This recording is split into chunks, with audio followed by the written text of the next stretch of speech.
Bam. This is Jim Tracy, and you are on the Break It Down show.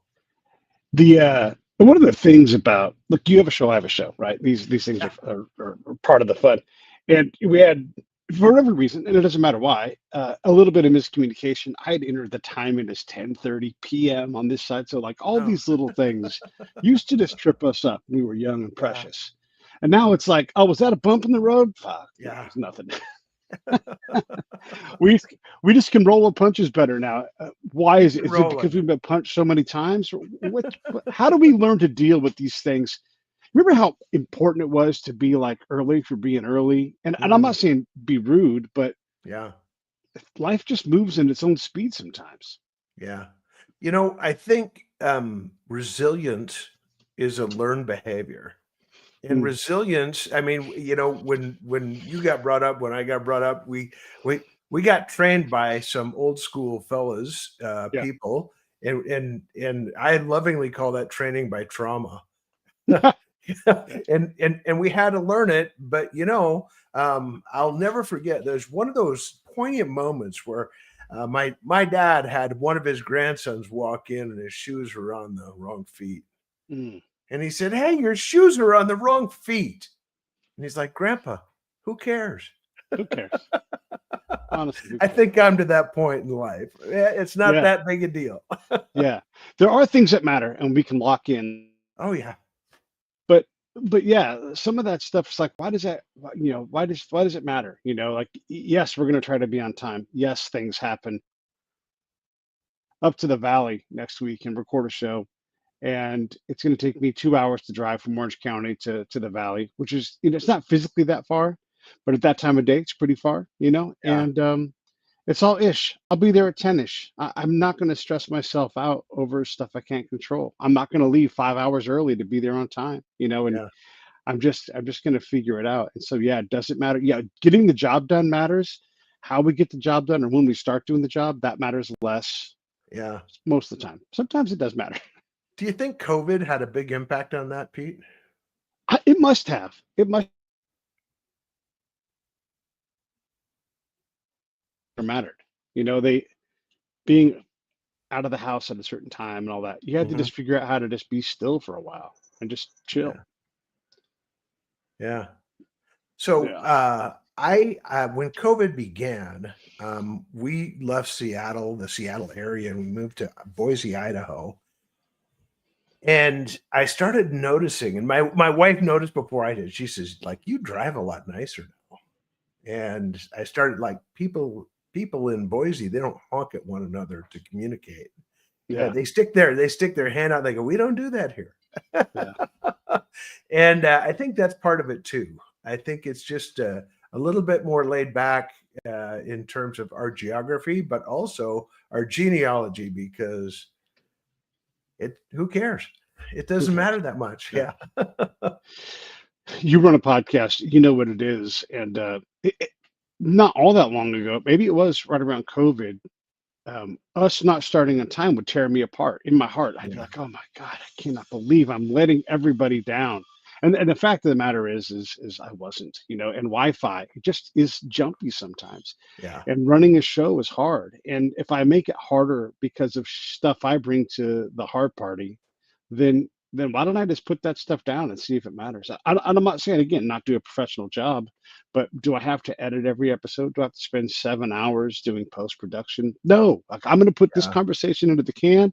I'm going to swat it on the ass and it's going to be done. And I'm going to have another one lined up actually immediately right after you. I'm going to do another one because what's more important to me is the interaction, you and I connecting. Maybe we do business one day. Maybe we get together and have cocktails, whatever it is, but I'm going to plant that seed and nurture that seed and see what comes from that. You know, part of it too, I think you have to be a bit of an entrepreneur to do a podcast. And entrepreneurs, by their very nature, are picking up by the scruff of the neck or grab the bull by the horns, or to pick whatever colloquialism you want. But we get it handled, we get it done. And that's the way that we learned it.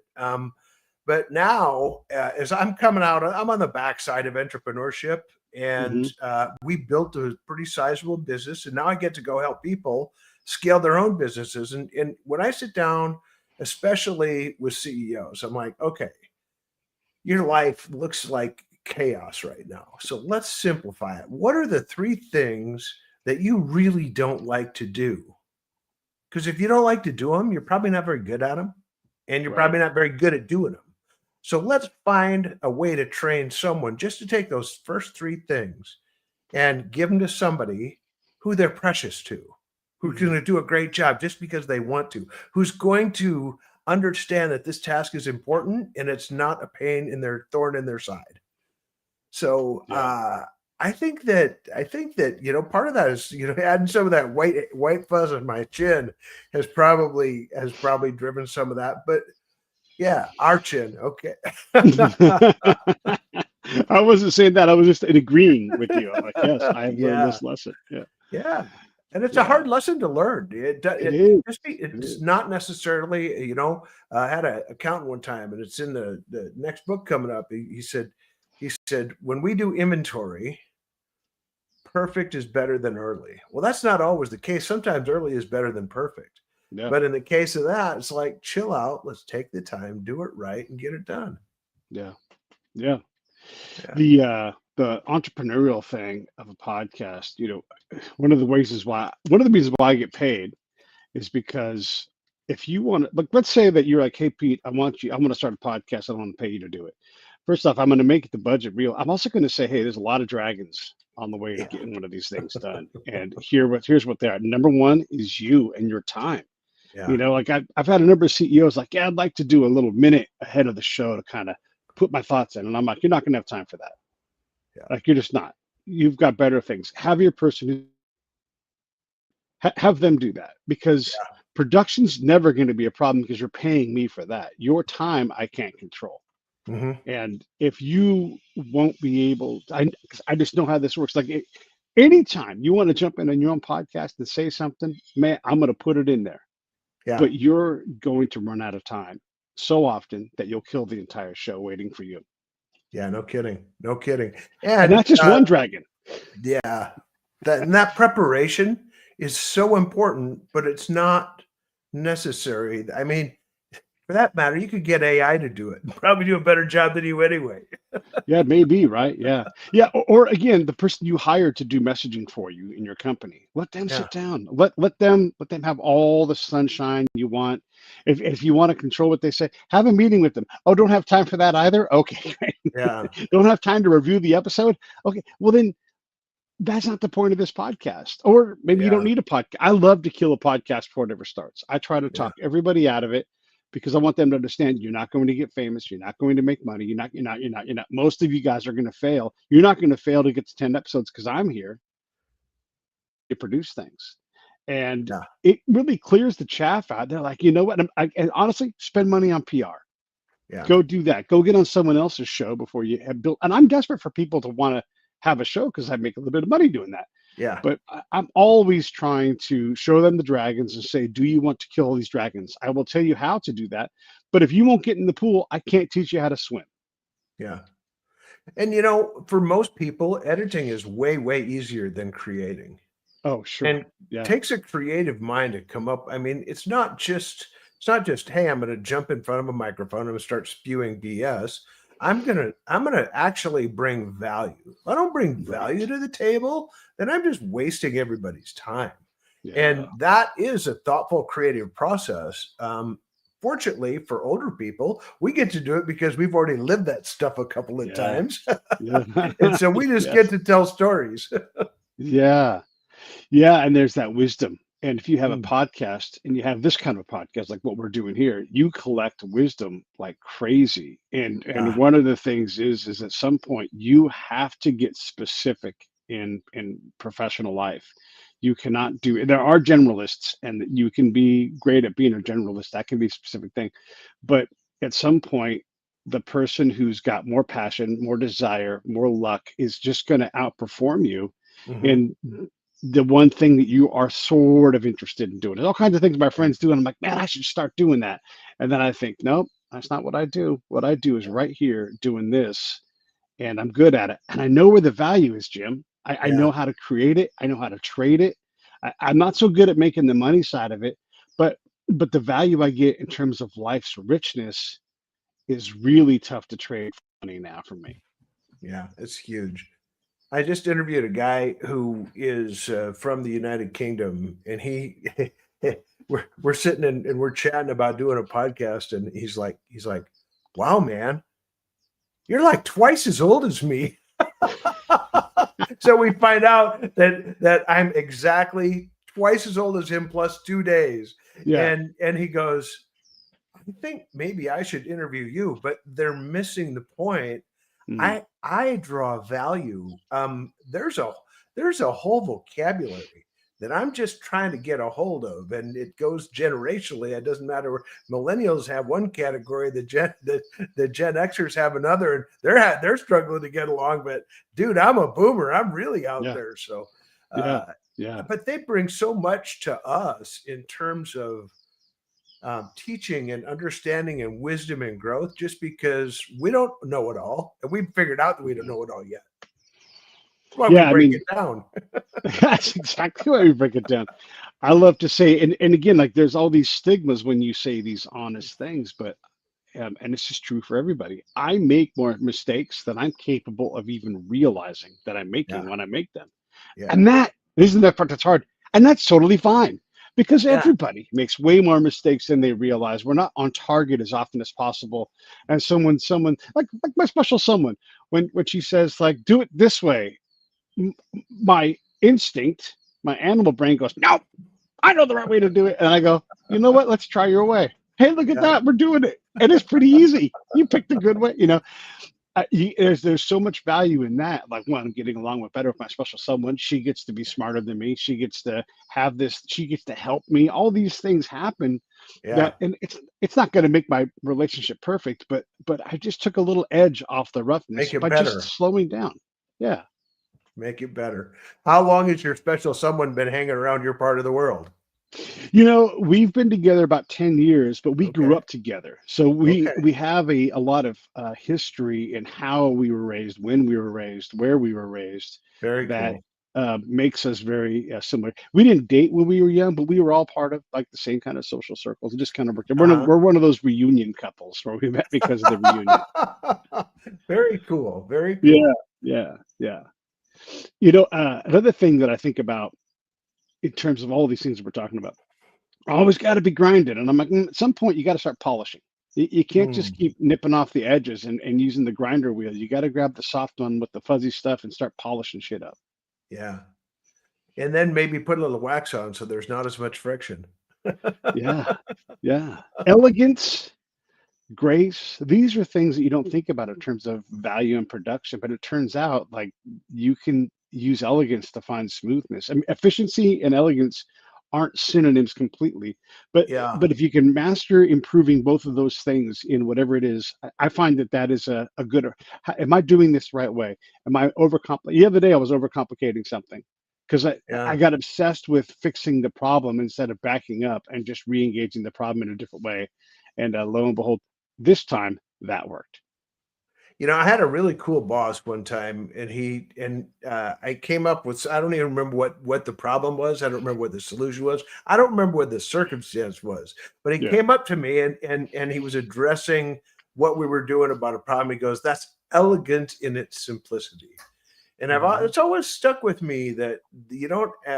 So often we try and outthink, outmanage, outfox, out this, out that, and sometimes we just need to step up and just throw a little fix on.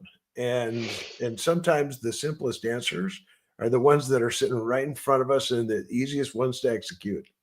Yeah. Yeah, man, oh man, that's so good. You don't have to beat Coke.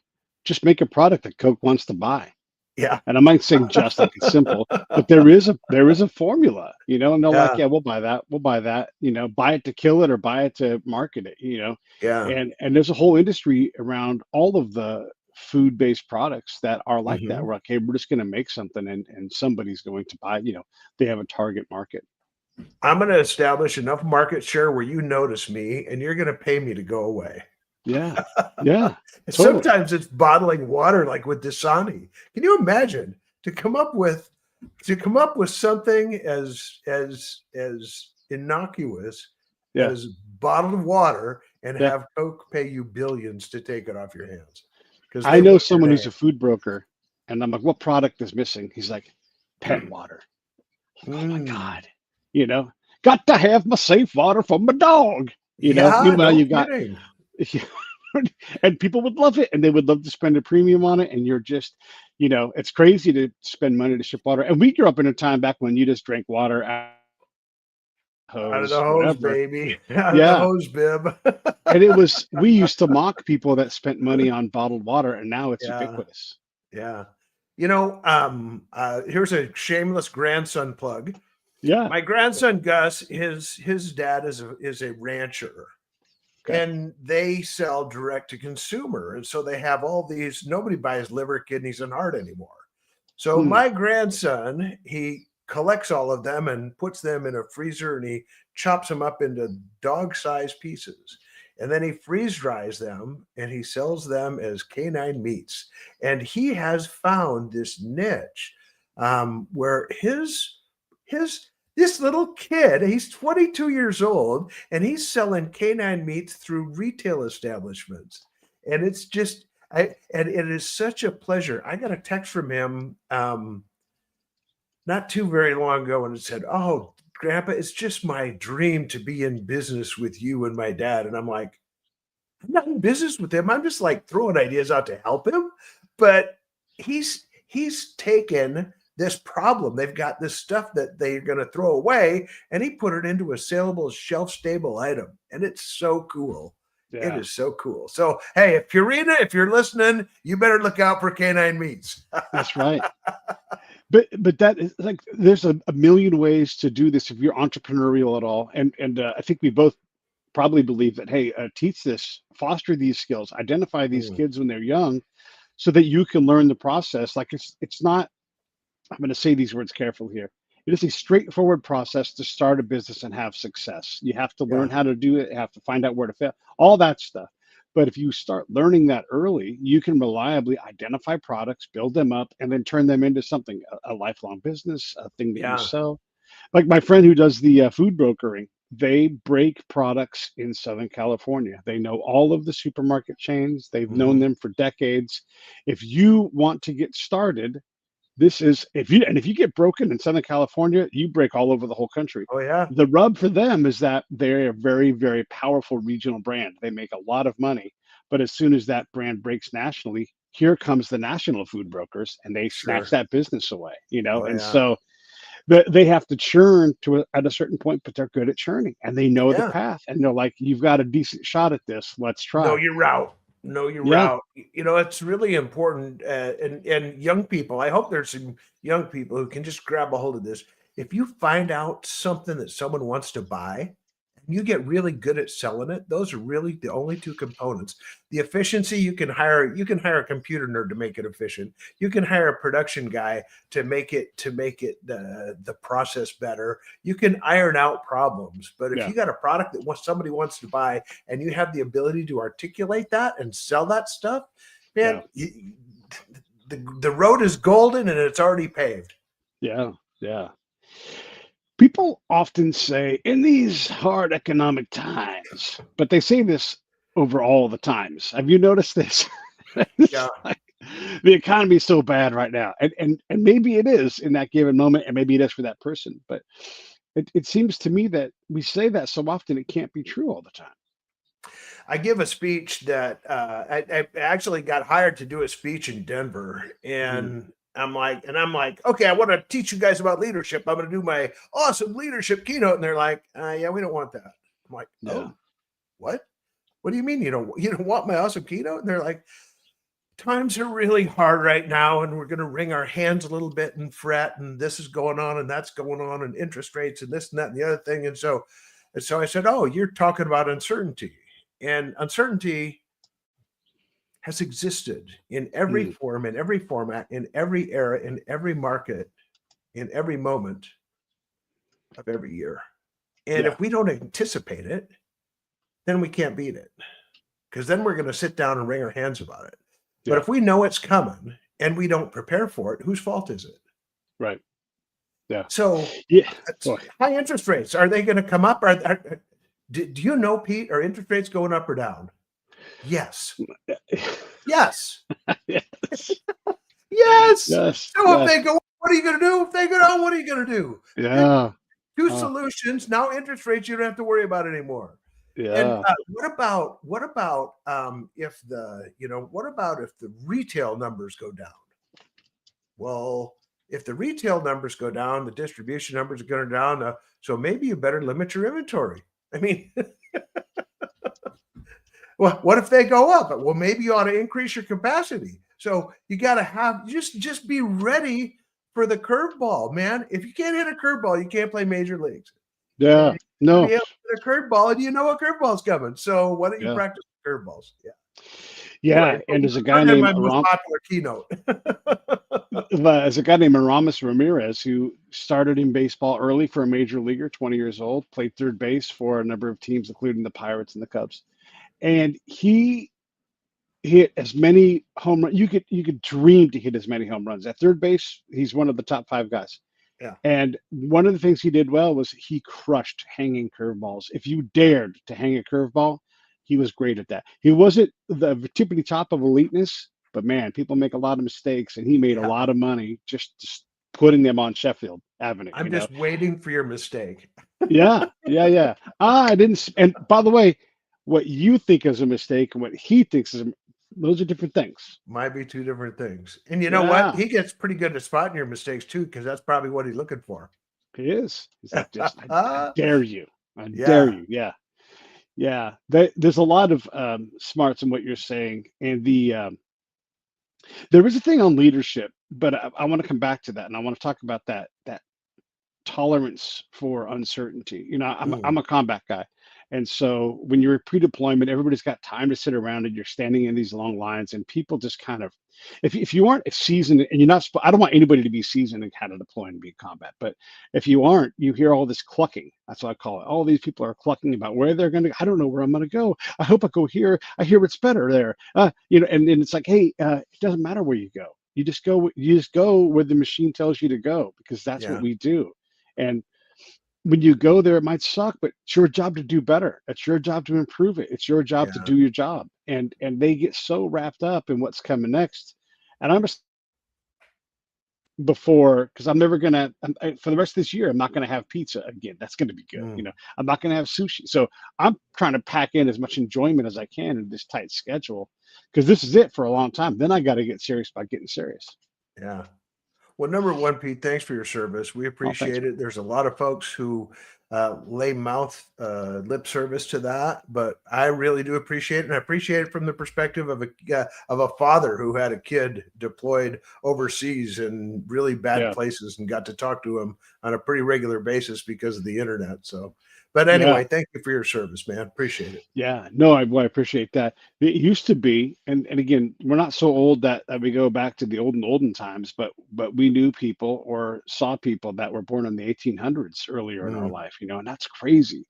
And there came a time right around the dawn of the military digital age in the mid 90s where we could call home reliably. We could email all of a sudden. Before that, it was still pen and ink on paper and stamps. And that's and I've written those letters, and you're very thoughtful, but they reached a time when that was no longer viable. That is a remarkable change in how the speed and how we communicate, the thoughtfulness that goes into a letter. It's different than an email. An email is just quick, hasty. I think I sent you probably 5 emails today, just trying to show it, but they were short, maybe 150 words total. Yeah. Certainly not 5 paragraphs, right? Right. Much less 5 sentences. Well, the other thing that comes into that is that there's emotion that gets transferred and that doesn't get transferred in the methodology of communication. Right. And I can tell you that when my son was in Afghanistan, they were in a VSP that had a lot of activity. Most of the special forces guys were going there to get their combat infantry badge, that's where you trade lead with somebody.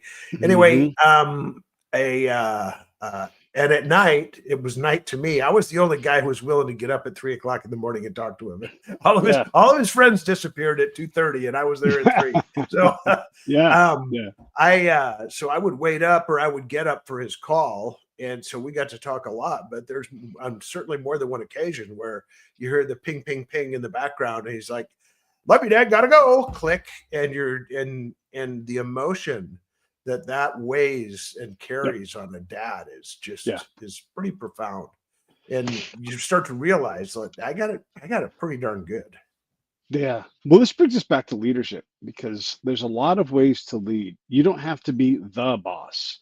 You can be a boss. You also can be your own boss within an organization.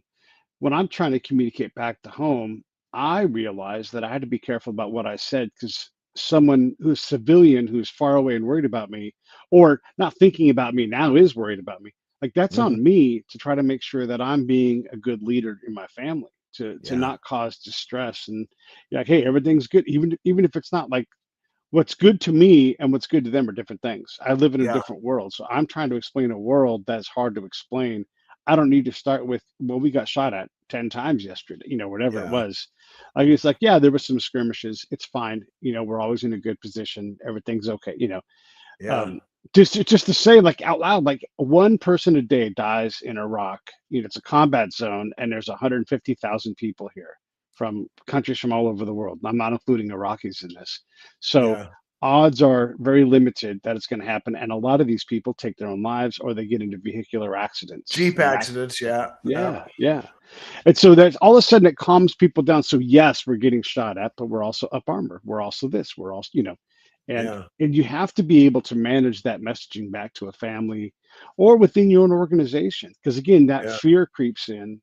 And that's one of the ways I think I try to lead within an organization. Even if I'm not the boss and I have no authority, no responsibility other than my own work, I still have a responsibility to Yeah. lead in a way that allows the boss to be the boss. Well, and when you lead, you always lead with a message, and the message. So I had a business where all of our people operated up at elevation. They climbed towers for a living. They climbed them back in the day. They climbed them at night with headlights and headlamps on. Yeah. And so when the phone rings in the middle of the night, you're expecting the absolute worst. The moment it Yep. rings, you Yep. go on hyper focus. And so the phone rings and you pick it up. And what you want to hear, the first thing, and you train your leaders to do this, the first thing you want to hear is, it's all good here. Hmm. Because then I can go, okay, now I can think. Now I can Yep. process information. Now all my senses have gone off high alert. And now I can go, you communicate in a way that I can hear. And if you teach that, not only do you need to teach it, you need to do it yourself. Because if you're calling Yeah. your 82-year-old mom and saying, hey, things are bad here, you're going to give her a heart attack.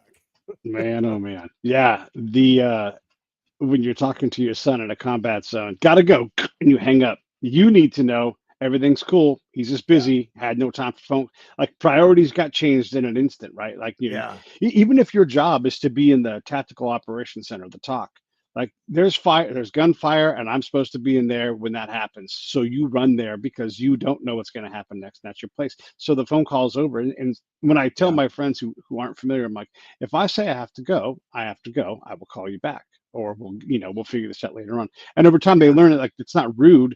You don't need to say bye 3 times. Okay, I got to go, and I hang up, and that's it. Yeah. But there's some, it's brutal, and so you Yeah. have to explain like ahead of time. Yeah, this is all right. When I tell whenever my mom has bad news, pause for minutes, and I'm like, Mm. did someone die? Just say it, and then we'll work on the other stuff. Is someone in an accident? So when that crew calls you, Yeah. and I love thinking about crews, man, because we want all this luxury just delivered with no cost. But you put Mhm. a dude in a bucket 50 feet in the air, that means someone has to be on the ground looking out for that dude in the bucket. And you probably Yeah. need a third guy because if anything happens, all of a sudden there's only one guy again. Yeah. And I get that phone call. I want everything's under control. All right. Yeah. What happened? And then Yeah. you can deal with it. Well, and then from a leadership standpoint, to your point, you got to teach that guy on the ground to anticipate the needs of the guy in the air. Because Hmm. if you're hanging off a tower, you don't want to have to say, "Hey, Fred." Fred's always a bad guy in our company. Hey, Fred, Yeah. um, isn't this ready yet? Why Mhm. isn't it ready? Why do I have to hang here and wait for you to prep what you should have been doing for the last 20 minutes? And so Yeah. leadership comes in every form, every position, every place you turn. You got to have someone that you can count on, that you can rely on. And that's what a leader looks like. Hmm. Yeah, that the messaging internally and externally too. We have a set of power lines, just standard pole, nothing, not super Hmm. big high tension ones, but there are those high capacity lines that run at the very top of that.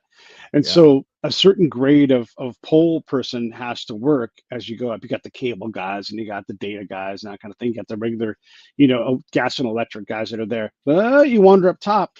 Now you're like probably 50 feet in the air and like Yeah. hyper risk. So when that tree trimmer has to trim around that thing, because we got trees growing on lines, that's a different dude. And you know what that dude's not in? He's not in a hurry. And he's not Yeah. cheap. He's not, you're never going to Exactly. save money on that guy. Yeah. And he's responsible for his well-being, but the guy on the ground is like, everything stops when this guy's up there. Our focus, Hmm. because that's how you keep someone alive and not, by the way, blow out the entire neighborhood for electricity and Yeah. have a dead guy barbecued on the ground. I mean, it's the highest stakes of all the stakes. It's crazy. Yep. And yeah, that guy's Yeah. expensive. Well, and there's no luxury for mistakes. If Right. you're making widgets and you make a bad widget, it's like, okay, Yeah. put it in the rework pile. But if you make one mistake up in elevation and you're Yeah. not tied off and you take Yeah. that fall, man, it's permanent. Yeah. It's a permanent condition. I was watching on I don't know, whatever streaming service we have. They have these beautiful drone footages of Europe, and they go all around and they talk about all these things. And they were talking about the Netherlands, and they were going to put a new blade on this giant windmill, right? That Wind turbine, yeah. generates electricity. Yeah. And so there's a dude in the hub and they've got like a probably amount of what they've got a big crane lifting this big propeller, and he's slowly inching it towards the windmill. And there's a guy, Yeah. except in the hub, and he's going to line up all these things. And on top of the windmill, maybe 10 feet above him, is a guy laying on his belly, and he is also being an extra set of hands up there because he had to put people up there. Nobody ever wants, and those guys are all harnessed, they're going to be fine, right? Except for when you fall, you do swing, and there's when you're going to hit the windmill. But if Yeah. there's more than probably 5 miles an hour wind, not going up. Yeah. If there's a threat of lightning, obviously you're not going up. Yeah. And it's like a very small window because there was zero tolerance for anybody. Hmm. And if you do fall off, it's like, how the hell did you fall off? We've tried to prevent this in every single way. That's why you lay flat on your belly. And that's Yeah. why you only work for, and in that world of high risk civil operations, yeah, we're hyper careful and still things happen. There's always that human variable Yeah. where something happens like that. That's where I found our recruiting. We did really well with special forces guys, FF guys. If you think about it, they have small teams, defined Yep. objectives, compressed timeframes, high stress, and a lot of risk. And if you combine all those attributes, that's what our tower teams did out in the field, Sure. especially when there were any night operations of any kind going, because everything around you can hurt. And even if you're walking into blackberries or poison oak at night, it can be painful. So and their situational awareness and their desire to look out team first. When they talk about team guys and team first, that it's that they take it so seriously. That's what made them good teammates. Yeah. There's the thing in the object fixation that you get. We're going to go up this tower and do this repair. And then there's the leader to say, hey, not today. We're going to finish this job tomorrow. We've had this adversity. My buddy, Brian, he a veteran and he's a spy like me. And he got into rowing. That was kind of his clinic that he put himself through. He opened up his own rowing shop and has rowed across the Atlantic Ocean. One time was going to row again from Boston to London, and everything cascaded on the boat. Despite all his efforts, and he's hyper detailed and super capable, the boat started failing electronically, mechanically, and so they're rowing, and he is getting on the edge of where the Coast Guard can come rescue them. And he had to, and this is his boat. He bought this boat with all his own money. It did, it was hyper expensive. He's like, we have to abandon this thing and get rescued.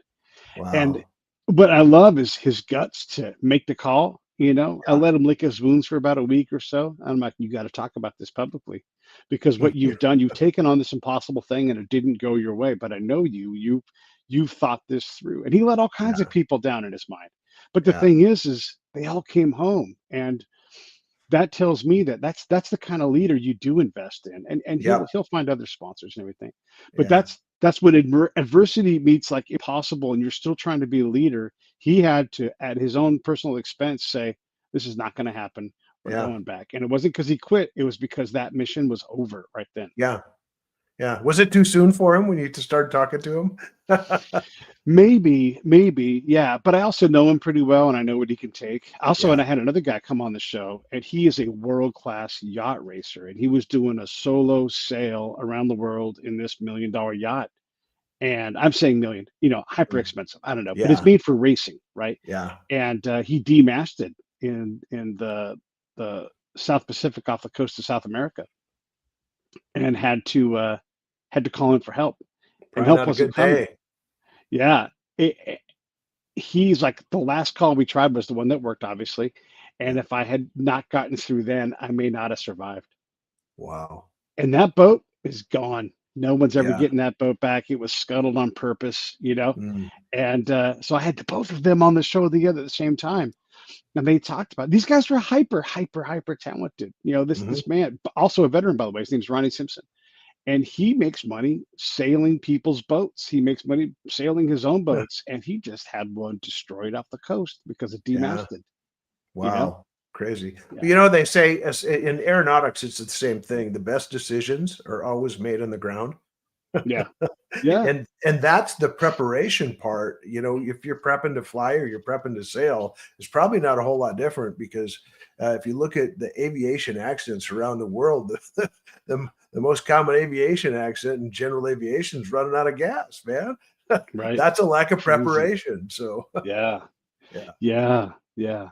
When you pick up a client, and you're trying to figure out where they need your help, because a big thing I believe in is where is the work.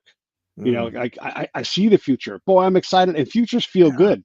But today, right now, where do you need to put your effort and your money? And that's a Yeah. tough thing because it's often on stuff that is uncomfortable.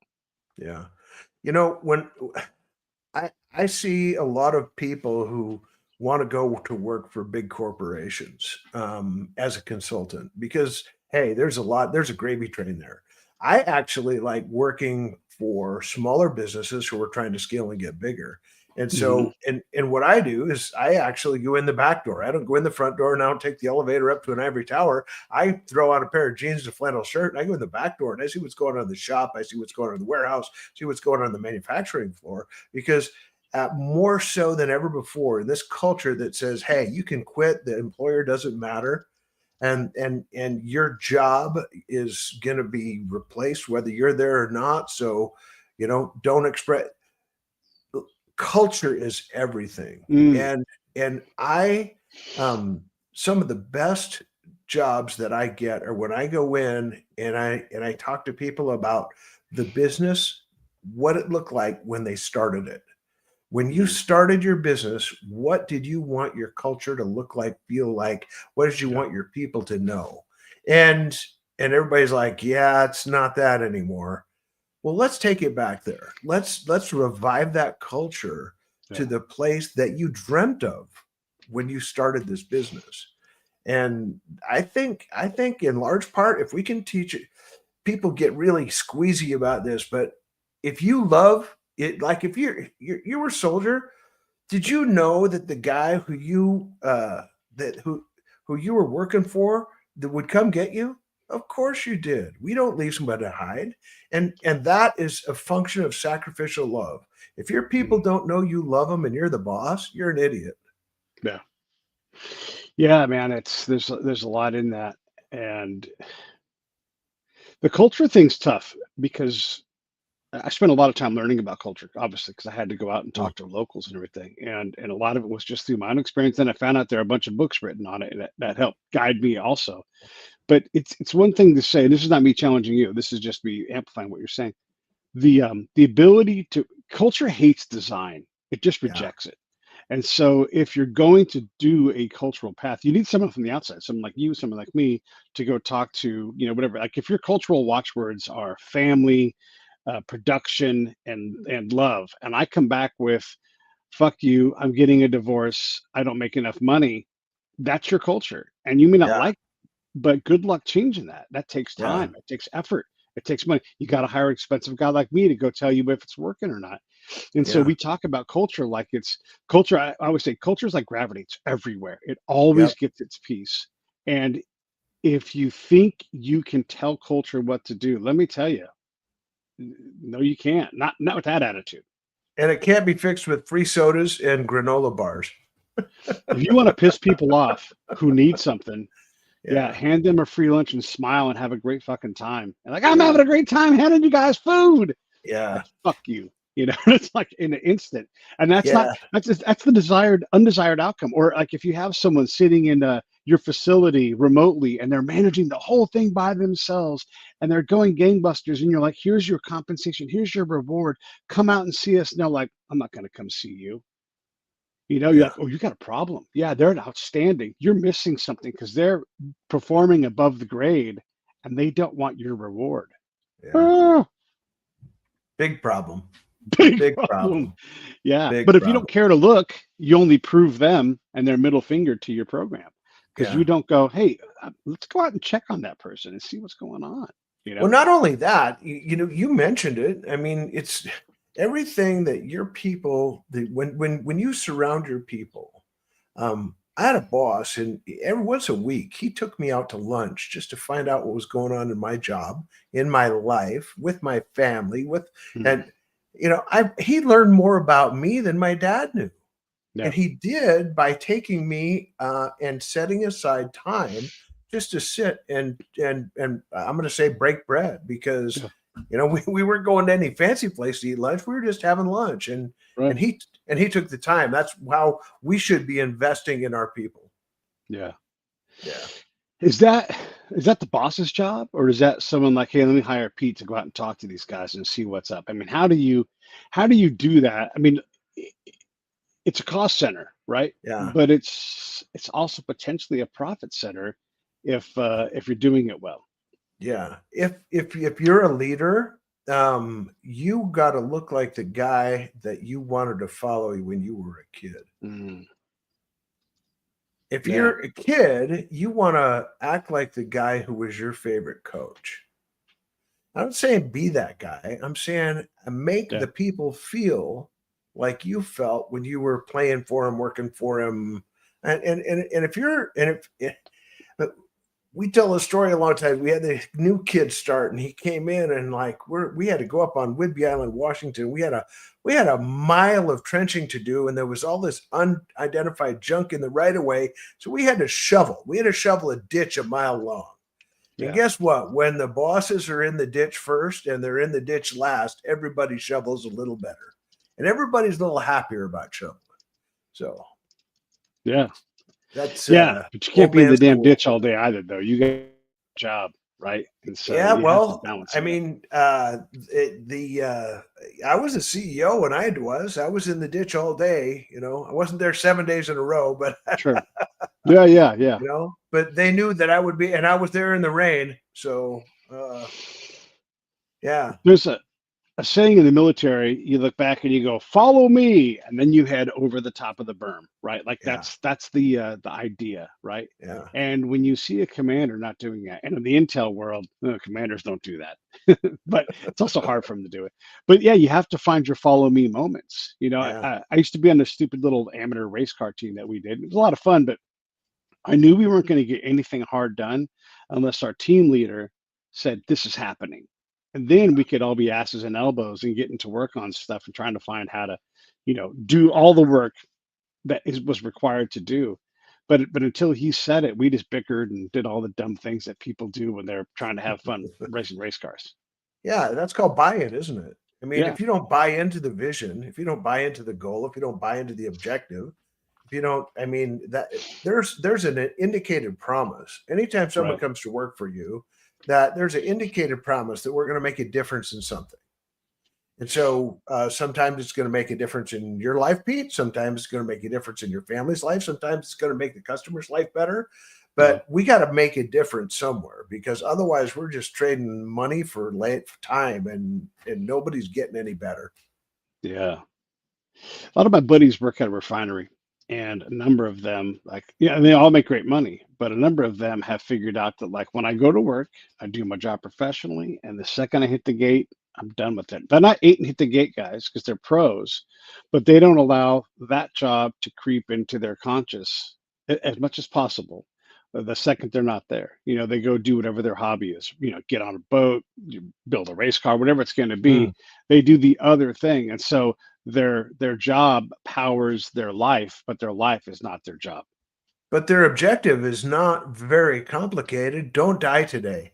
You're in a refinery, man. Just don't die today. Because if you die, 50 other people are going to die alongside you. So just don't die today. And, well, and they might easy to get buy-in to. Yeah. I mean, and that's it. Like, they have to have a mastery of that whole machine. It's better than what any engineer in another state knows. Like, no, you don't understand. That thing rusts because of this. You think it doesn't rust because you're looking at a drawing. I'm looking at the valve. Yeah, exactly. And when, like, they put your guys in that facility, because every trade times 5, like, every way to do it, it's all in there. You've got to have people in confined space with no air. You've got to have people 150 feet in the air, doing things. Everything's custom made. It's a complex place. Gantry crane operators and oh my God, electricians and winders and oilers and everything. Yeah. Generator. And everybody's got to do exactly what their job is, but they all have to not kill one another. Yeah. Are all entrepreneurial efforts of any kind of scale, are they all that hard? I mean, maybe the life and death cost isn't there, but isn't that just a mastery you have to develop as you run things entrepreneurially? Well, I think the entrepreneur is a person who's built that way. I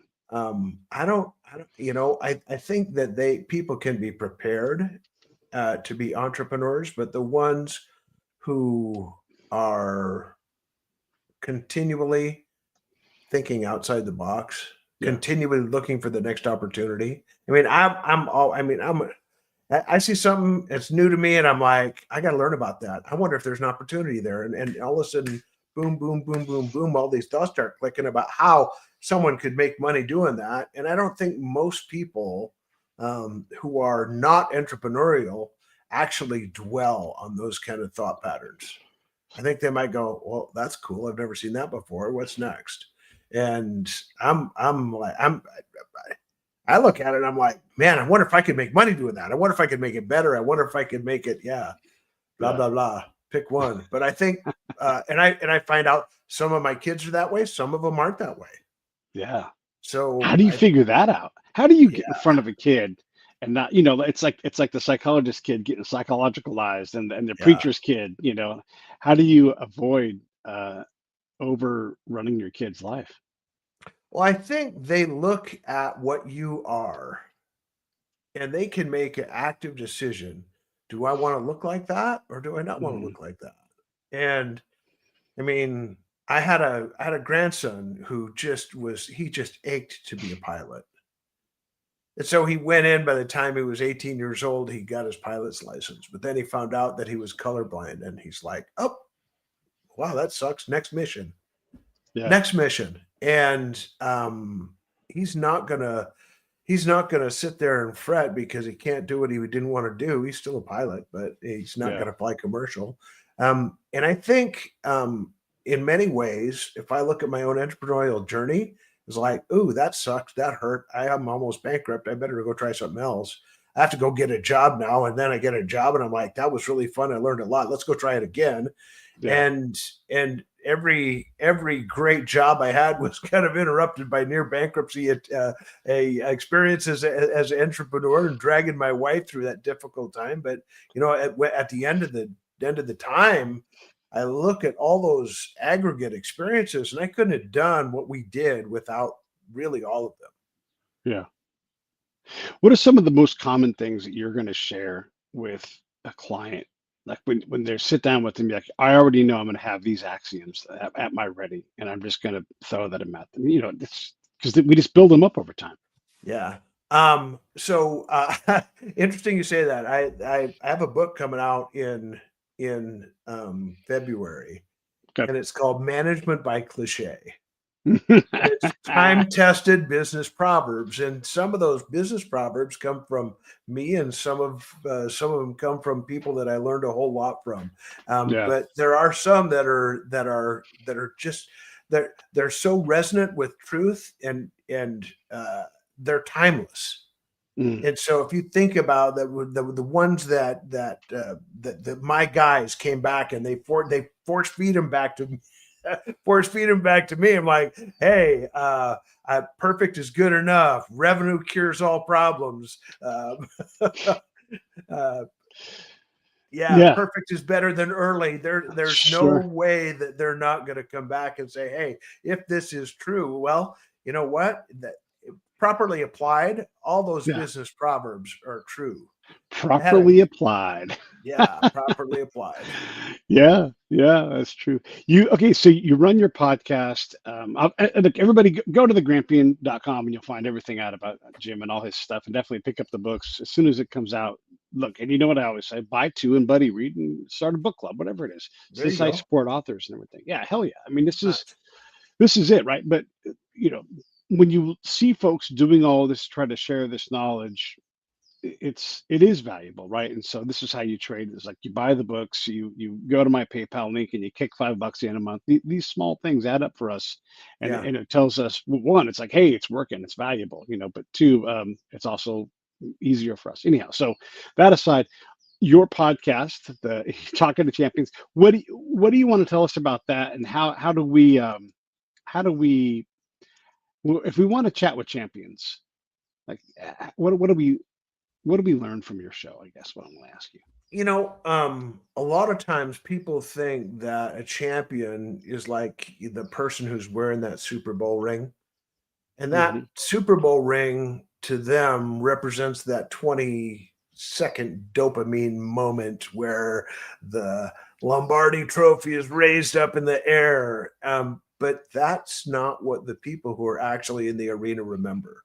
Hmm. What they remember is the teammates, the team, the great coaches, the grind. And then when I say the coaches, I mean like you get a professional football player, professional baseball player, whoever it is, someone who's excelled at anything. You talk to them Yeah. about a person who made a difference in their life, and they always go back to their youth.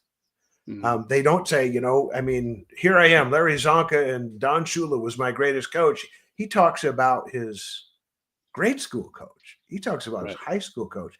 And so often it's the grind that it took to achieve anything of worth. And it Yeah. can be in business, it can be in sports, it can be in culture, it can be in politics, it can be in aviation. It doesn't matter what form a champion takes. If Mhm. you did something noteworthy, you've got a lesson that people can learn from. And sometimes, we talked about earlier training by trauma. Well, trauma is a heck of a teacher.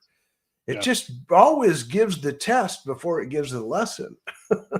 Yeah. But you Yeah. don't forget that test, and you don't get it wrong many more times. So it but the people who teach us are the ones who actually get a lot of the credit Yeah. for all of the championship things that any of us have ever done. It's a great point. You talk to a lot of people, they go back, especially like musicians. A buddy of mine, someone we had on the show, he picked up a Grammy. He works for Hans Zimmer. It's Oh crazy. wow. And so he won a Grammy the other day. And we are doing an interview with him. He's going to get written up in our hometown magazine and everything. We're going to have him back on the show. But he talks about a music teacher that realized that he wanted to compose. And so instead of keeping his nose in the charts, she let Hmm. him have the space he needed. He got there to everything that she could teach him. He got there a little later, but he spent time doing what he needed to do to orchestrate and built a career out of it. And now he's a Yeah. Grammy winner, and Yeah. Very it's cool. incredible. Yeah. So there are those people in our lives who recognize something in us, right? And not all of them do. Not every teacher can see or the same way and the next teacher can, and they may not see the same kid the same. All that happens, but we all seem to find someone or some kind of experience. And it tends to, I don't know, what do you think about this, Jim? But when you look back, you're like, oh, all that stuff makes sense. It's all Mm. was sort of in its own way inevitable that I ended up here because of what I experienced and the kind of person I am, etc. Yeah, and not only that, but there's people who are younger than me who are actually teaching me right now. There's a guy from Salt Lake City. His name is Clint Pulver. And Hmm. if you get a chance, go to his YouTube page. You should have him on the show. I will. He tells the story of a teacher who recognized in him some. I'll let him tell his story. Anyway, he recognized in him a latent talent or ability, and he developed that. And he's 33 years old. He's in the Professional Speakers Hall of Fame.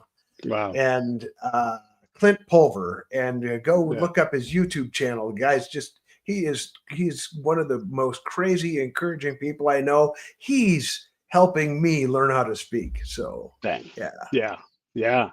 Yeah, and some people just have that thing. They have the innate ability, but then the pro level is when you develop your innate sense to a yeah, higher level, right? It's one thing if you can throw the ball 100 miles an hour, but if you can't leave them drugs alone and you don't show up to practice, that's the greatest arm I ever saw. We all know that guy, and you're like, yeah, but yeah, he didn't have the other things that he needed. yeah. No kidding. No kidding. Yeah, And it's a full set. And a lot of times that full set requires learning from various levels. That various levels come from other players, comes from coaches, comes from sure. moms and dads. It comes from people like Clint Pulver who are younger than I am that decide for some reason that they should give a crap about me. Yeah, yeah, Yeah. yeah, and an occasion to rise to or appear to compete with.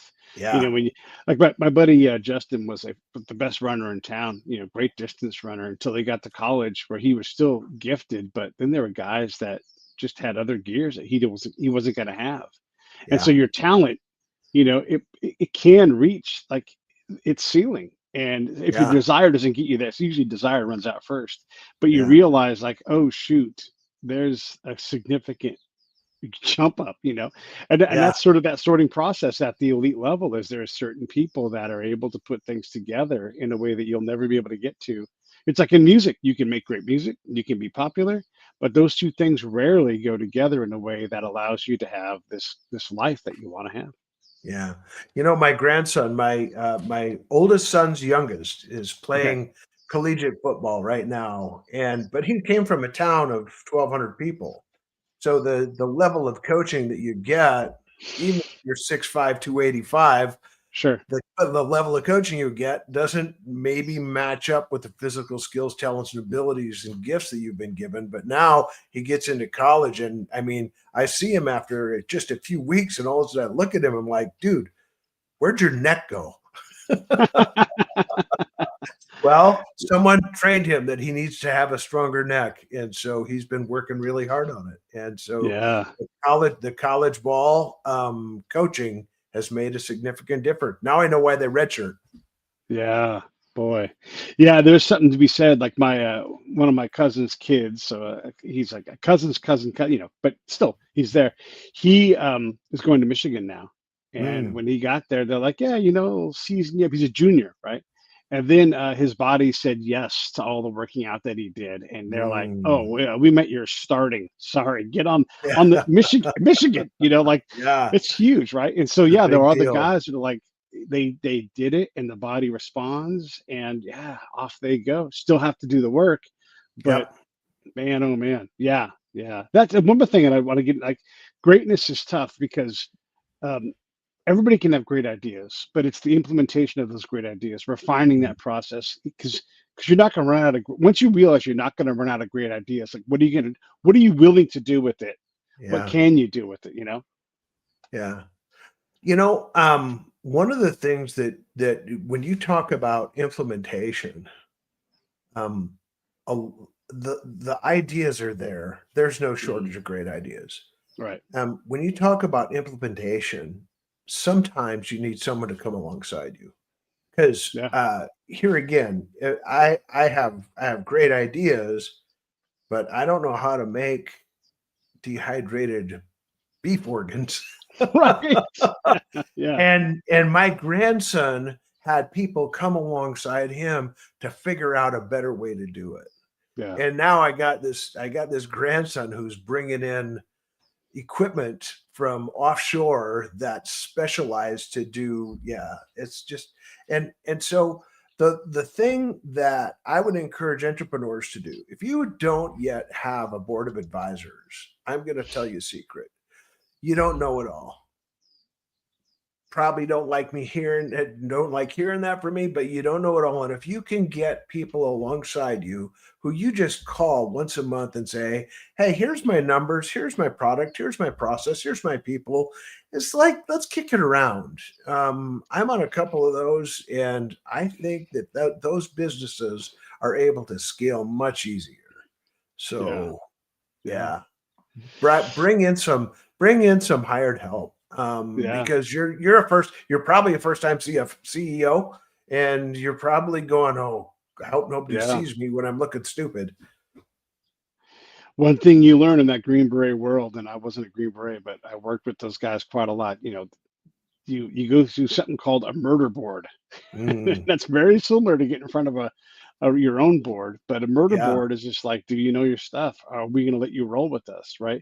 And so being able to withstand rigor and the high end of like critique, like, hey, you've got to improve this, and because in that world you have to get the mission done, so there's no like safety, like there's two ways to talk about safety. It's like there's always time for safety, and then there's always time for safety. and in that world, that's how it goes. But that's that rigor, and we don't like rigor. It makes people uncomfortable. Like, hey, if you think this is going to work, here's a hard question for you. What are you going to do about this? And SF guys are the best guys at rolling a virtual hand grenade into the room. You think that's going to work? They roll the hand grenade in the room, kaboom, and now everybody's like, oh shoot, we didn't think of that. Well, people in American business have been culturally compromised to not like conflict, and conflict is healthy. I actually, if you want to challenge me something, I better thicken my skin and figure out if you're right. Yeah. Well, listen, I've had you for an hour, man, and I appreciate the chat. It's just been an easy hour. I just kind of looked up and, oh crap.